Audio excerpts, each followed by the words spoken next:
Welcome to Sweet Life Beat Life. We hope this video helps. You start by orienting the AirTag with the stainless steel face down. This protects the logo and lets you feel the plastic seam.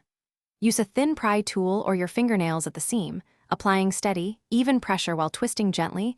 This breaks the snap fit clips. Once done, lift the metal cover straight up. Make sure to avoid bending it.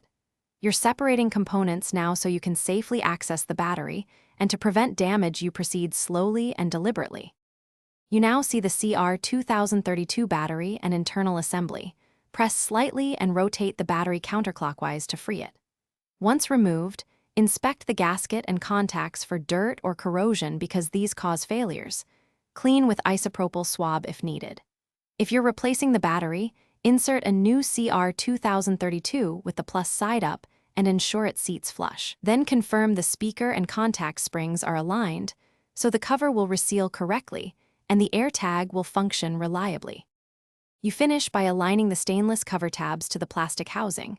Press down evenly around the perimeter until you hear multiple clicks, confirming the clips have engaged. Once closed, make sure to test the AirTag with your iPhone.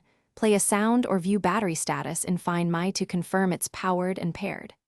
If it fails to respond, reopen and check the gasket alignment and contact cleanliness. Often misalignment or debris prevents good contact, and cleaning or Thanks for watching. Consider subscribing if we helped you.